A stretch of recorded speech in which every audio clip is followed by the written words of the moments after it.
Welcome to Spectral Productions. It's been a while since we did one of these video production blogs. We've actually been very busy trying to get a lot of stuff accomplished. We've done all the audio recording for all 12 episodes. We've been doing some audio engineering work, a lot of modeling and rigging and things of that nature. But we're getting to the point where we're getting back into these video production blogs, so welcome back. If you haven't seen them, their cast interviews are up on our website as well, so you can kind of get a look at what we've been doing. So what have we been doing, and what's the purpose of this blog? Well, here we're going to talk a little bit about Mudbox. In previous tutorials we've talked about using Mudbox to get vector displacement maps out, porting models over from ZBrush. As just a personal preference, personal rule, I find ZBrush is a better modeling tool, or better is not really the right word, a more powerful modeling tool. Mudbox is much easier to use. ZBrush is more powerful to use. I find myself modeling more and more in ZBrush and then porting it over to Mudbox to do the texture work. Our monsters in this series have a very asymmetrical look to them. We want them to look very haphazard, very uneven. Our first monster in the series was our dog monster, and we love our dog monster. We think he came out awesome. Here he is with a fresh new paint job. One of the reasons I prefer painting in Mudbox versus ZBrush is when you are painting in ZBrush, you're basically vertex coloring. So if you don't have enough vertexes, you do not have enough resolution. Mudbox doesn't have that problem. When you actually create a paint layer, you are creating the resolution for that paint layer, and if you're painting in P-Tex, you pretty much do not have any limitations at all. So he didn't have the resolution we needed to do some print material, so I did a quick paint job. There's definitely some areas that could still use some polish, but you get the idea. One of the things we love about our dog monster is he is very asymmetric, as you can see, and it's chugging because it's a few gajillion polygons right now. One of the problems we had with our dog monster was he was so asymmetric, which was what we wanted. The problem came is that when we got him in and he looks good and we're very happy with him, but then we're like, okay, so how do we build the next one? And without having to do it all over from scratch, there's not a lot of room to modify this to be a second monster. We can give him a second coat of paint, we can kind of sculpt some extra little blisters here and there, but really to make him a different monster, the rig would have to be completely rebuilt. It's just a whole lot of work to make a variation of him that doesn't look like a superficial change. So when designing our second monster, we took this in mind and we thought to ourselves, well, how can we create a monster that doesn't require a unique rig for every single version of the second monster? That's when we decided that Mudbox's Sculpt layers would be the way to go.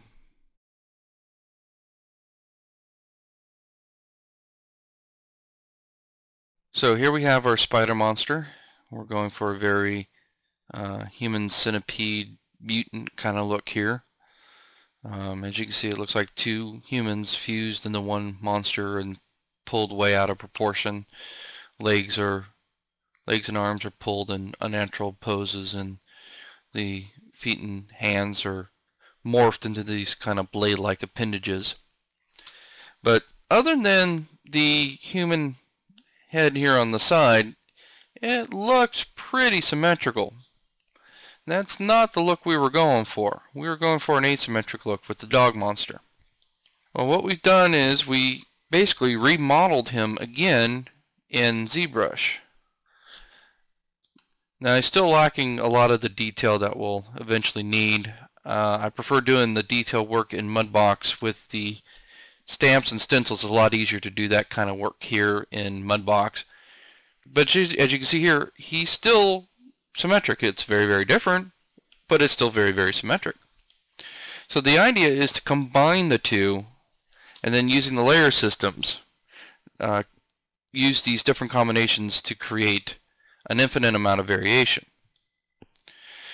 So the next part I want to talk about is how I projected this mesh onto this mesh. My initial idea was to model it all into a layer, and that can be very difficult to do. When you create a layer, you're locked into that level of subdivision. So if that subdivision turned out that it wasn't high enough, you're locked. You're kind of screwed. If for whatever reason you want to drop down to a lower subdivision, I find that very useful when I'm doing this kind of sculpting work. Sometimes if I have a lot of artifact, I'll jump down to the lower subdivision and then smooth it out.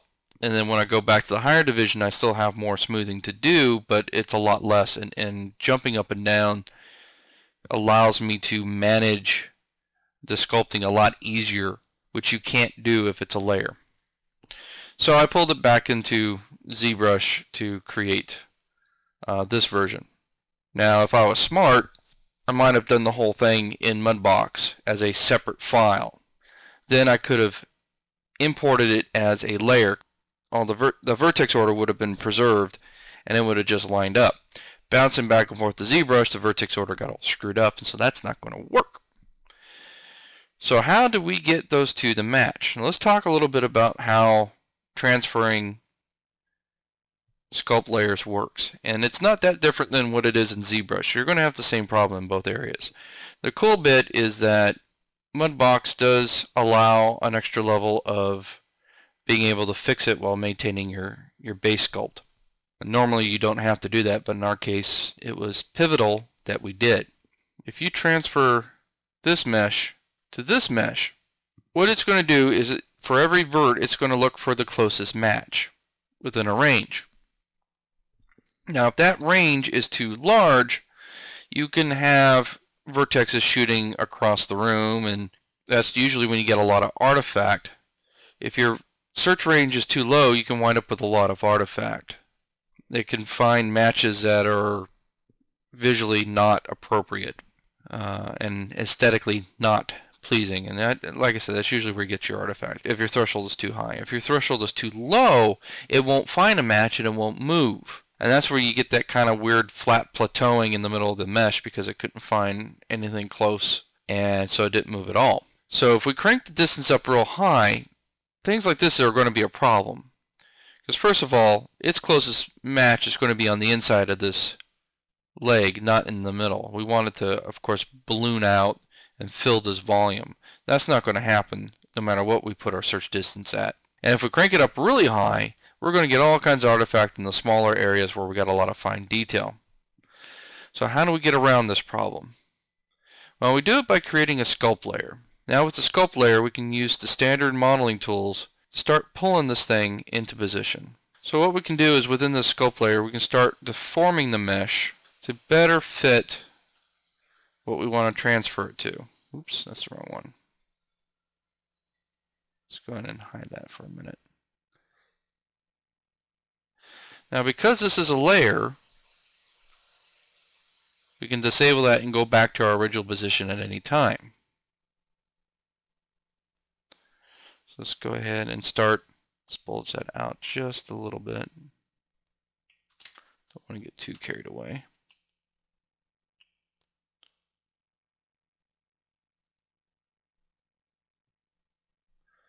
And I'm not going to do the entire creature because it's a little time consuming. I just want to do enough so you can get the idea of what I'm doing here.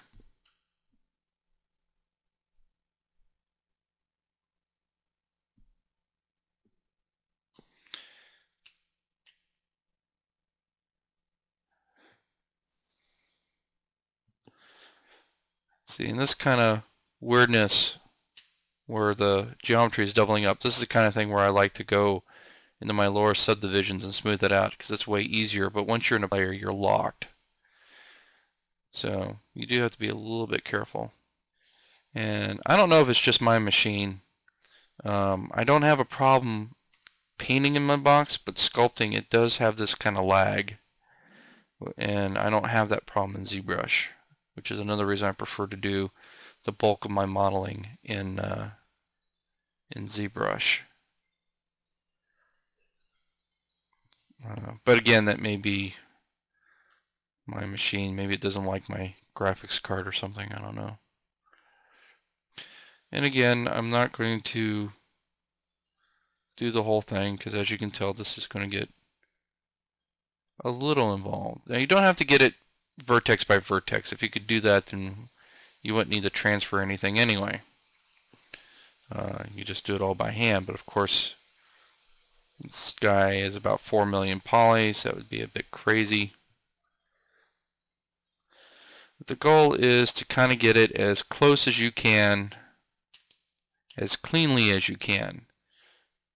Because all this kind of weird artifacty stuff, like all these divots, they all show up in the final transfer. So you want to get all that stuff out. But again, this is just kind of a quick illustrating what I did, not really a demonstration of how to painstakingly do it correctly. So you get the idea. Now, as you see here, that's now kind of out of whack. Let's go ahead and just kind of smooth back that back in. And as you can see, this process is involved. So in retrospect, I should have done everything in Mudbox, and then the importing should have been a lot easier. But as you can see, my machine does not like sculpting in Mudbox too much, and so that would have been equally as painful for me. But maybe your machine runs Mudbox much better, and you have less of a problem. But anyway, so let's just go ahead and move on. And again, this is just to illustrate the process, not necessarily to show it all nice and perfect. I'll show you the end result. So we go to Transfer Details.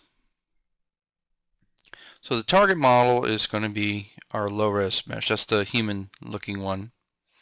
And the source model is this high-res ZBrush sculpt. Now this is your search distance. Now again, if it's too low, you're going to get plateaus. If it's too high, you're going to get artifact. And you can't really set it per area. It'd be really nice if we could just paint areas like this area is going to be really high, this area is going to be really low. You can't do that. So that's the purpose of the sculpt layer, so we can kind of force these areas to get a lot closer than they are going to be. I'm going to set this to go to level 4. It's currently at level 4 now, so that way it's not going to add any more subdivisions than it's already got. And here's the important part. We want to transfer it as a sculpt layer. So I'm going to go ahead and pause the video, and we'll talk about it when we're done. Alright, that didn't take too long. So as you can see here, it's selected the areas where it didn't find a match, and this is that plateauing I was telling you about. It could not find a match. So let's compare the left arm to the right arm.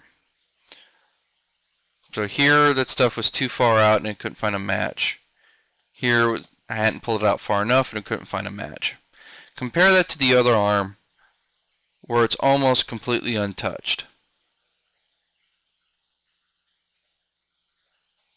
Now if you come in here to the head, you see all this like really weird star stretchy bit. That's because that's from a search distance that is too high for this area. And this plateau is because of a search distance too low for this area. So again, that's the whole purpose of kind of doing a kind of a Bert and Ernie gross approximation in the sculpt layer, is to try to get as close as it can so it's within a certain reasonable search distance to minimize the amount of cleanup work that you're going to have to do. And it's not going to be perfect. I actually spent a couple days going back and forth trying to get this as close as I could, and then I spent about another day or so just cleaning up the parts that it didn't work right. But for something that was just a quick and dirty, you can see that it made a significant difference. So this is the actual transfer, and this is all the trying to make it fit layer. So now you're saying, well, okay, well that's all fine and good, except now I got this extra layer and I got to have them both on at the same time. Aha! This is where the beauty of Mudbox really comes into play, and why we decided to go this route instead of trying to get this to do it in ZBrush. We're going to pretend that this is all hunky-dory, that these two layers combined gives us pretty much everything we want. Obviously that's not the case, but for the sake of this demo we're going to pretend. So you get everything where you want it to be. Right click, merge visible. Now right now I have no other layers. If I had another layer, like say some horns or something like that, and I didn't want in that layer, I would have to turn it off like this. And the base layer, it doesn't count when you do this. So what you want to do is you want to merge visible. Now it's all one nice pretty sculpt layer. So you can do this pretty much as often as you want. Like say you or you transfer, you clean up these areas here, like bulk them out, transfer again, create 4, 5, 6 different layers, whatever you want, merge them all down. Make one nice clean layer when everything's said and done. Okay, so here's the final result. Again, here is our regular spider monster before, and here is with that ZBrush sculpt. I added in some details. I got a lot of good stencils from surfacemimic.com. So I got this kind of insecty-like looking bulges and the kind of abdomen going over here and everything like that. And I added a few more layers. Added in the teeth up here. Very scary looking. And I put in all these horns. And I kind of went crazy with the horns, but that's fine. And I'll show you why in a minute. And I add all these kind of rigidy spine bones. So now that we got all these layers, how can we create the variations that we want? Well, there's a couple of things we can do. First of all, we're going to have horns, no horns. Spine, no spine. Well, that's kind of superficial. That's a good start, but that's not going to really get us where we want. Another thing we could do is the sculpt layers have a strength to it. So we can actually tone down and kind of morph it. So here we have like more of a skinny spider. That'll help give us quite a bit of variation, but it doesn't really get us that asymmetric look that we're looking for. So how are we going to get that asymmetric look? Well, here's where Mudbox's sculpting layers really come into play and where this is really helpful. You can mask out the sculpting layer. Come here to mask, start basically painting out that sculpt layer.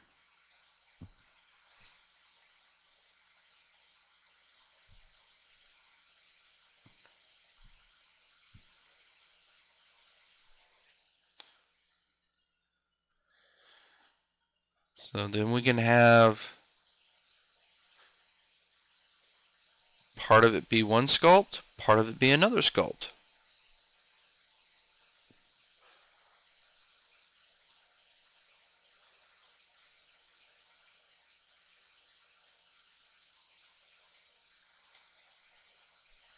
So let's just take it up to that knuckle right there.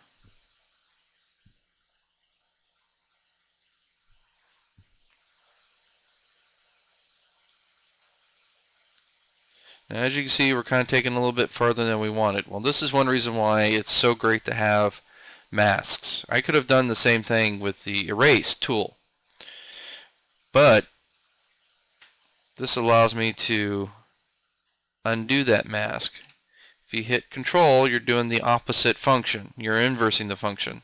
So I'm able to paint back in those areas I accidentally painted out.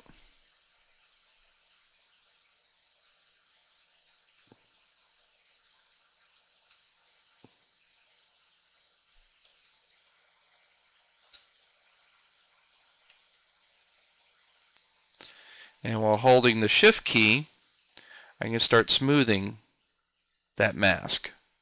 I'm not actually smoothing the sculpt, I'm smoothing the mask.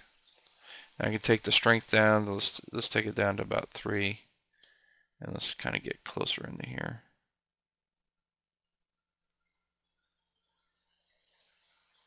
Yeah, maybe not that low. There we go. Now the value is absolute. it's not additive. I don't know if there's a setting to change that or not, but so right now I'm setting it to 60%. And now you're kind of getting the idea of where we're going to get that asymmetry from. And it doesn't have to be all or nothing. Like let's set this down to 25%. And let's take this leg. Let's paint it down to 25%.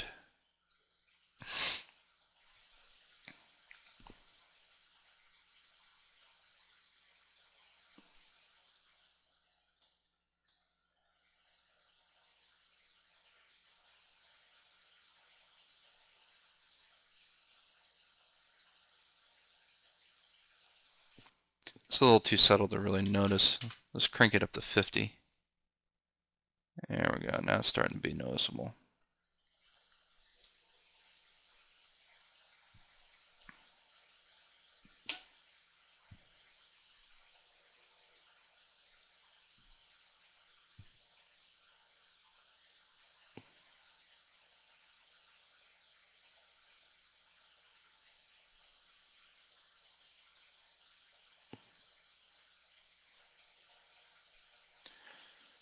There we go. So now we got one leg that's a lot thinner than the other. That looks pretty asymmetric. And you got this arm is totally different than this arm. As you can see, we sculpt up the head. We can turn around and really make something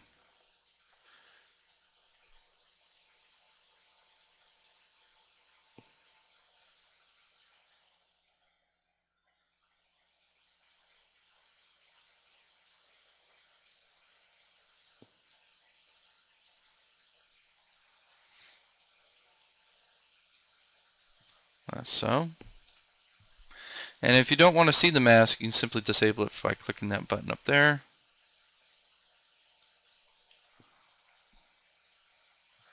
And there you go. And of course, you can always mix your masks with other things like stencils.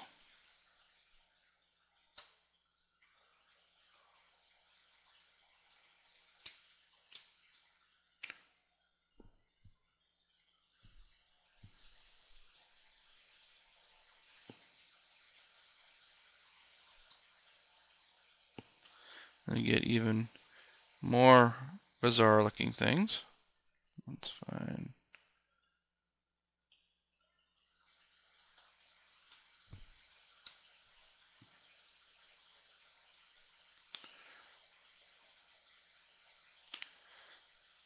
Like we can use the stencil here to make the transition a little less clean cut.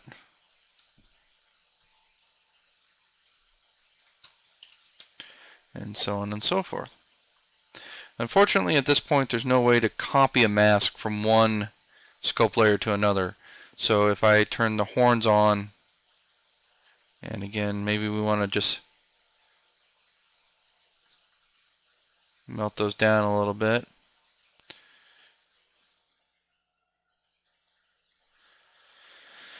But then we can say, well, the horns don't look really correct over here anymore because that's more of a human hand. It doesn't really fit. Unfortunately, I can't simply copy the mask from one to the other. I have to kind of redo it. So,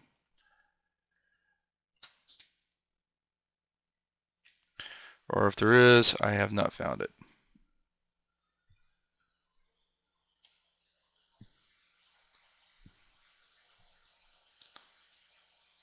And voila.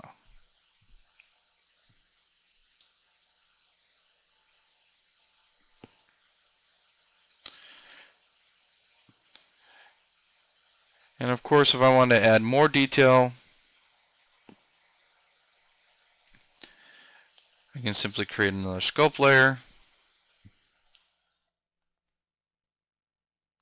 Create a sculpt layer, there we go.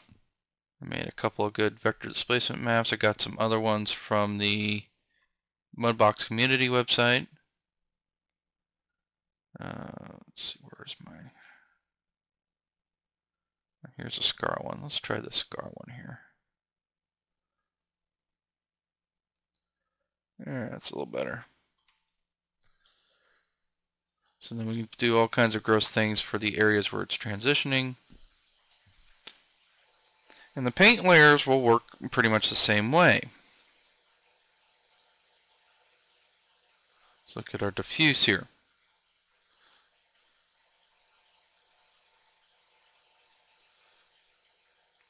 Let's take this off.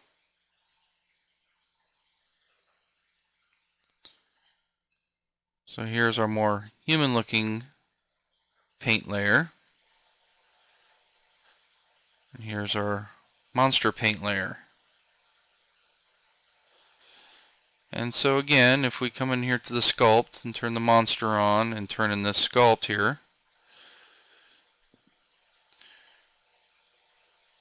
we can come in here to the paint layer, create a mask.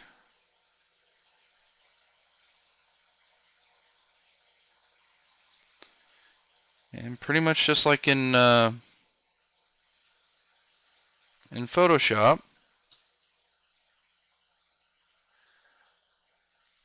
we can paint out the areas that we don't want the monster textures to be on.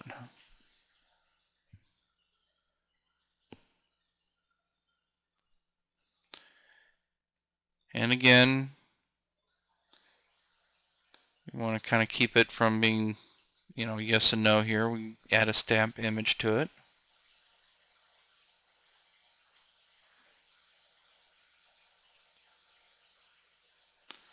We can put another stamp image on there.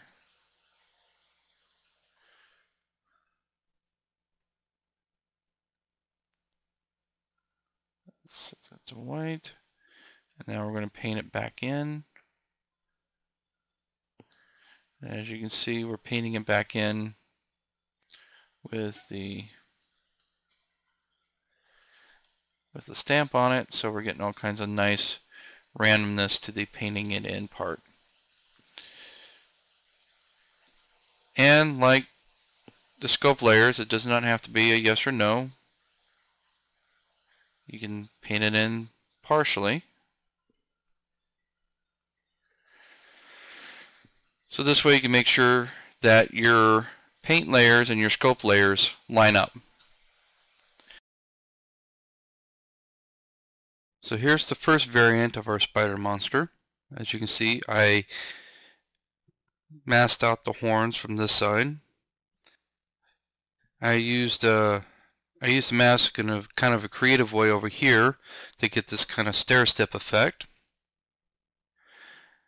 Basically what I did was I had a layer at 70%, then I went down to 50, then 25, and then I did it again down at the lower end. So that helps make it a little asymmetric. Over in here we actually created a whole nother sculpt layer to create the blisters. So I have a more humanoid arm on this side, which is burnt and blistered, and then a more spider monster arm on this side with some horns on it.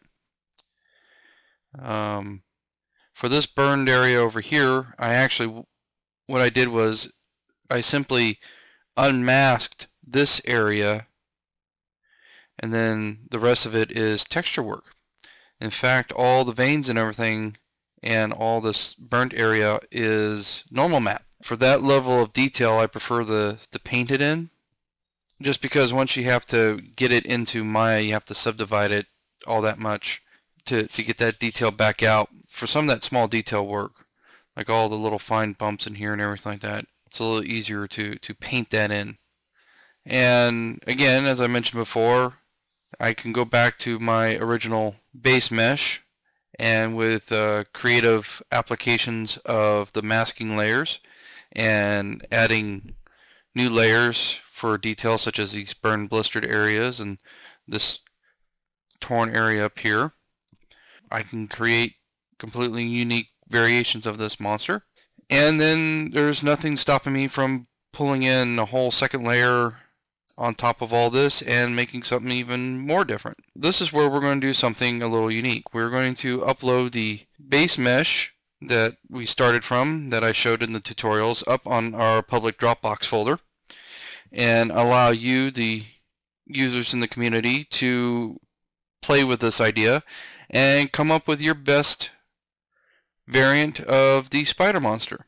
Couple of rules and conditions. First of all, it is property of Spectral Productions. You can't resell it. You can't pass it off as your unique design, because obviously it started with this. That's not to say that you can't come up with a really cool spider monster and say, look, I started with this base mesh that these guys handed out and this is what I did with it. That's perfectly alright. Just don't claim it as a complete original piece of work.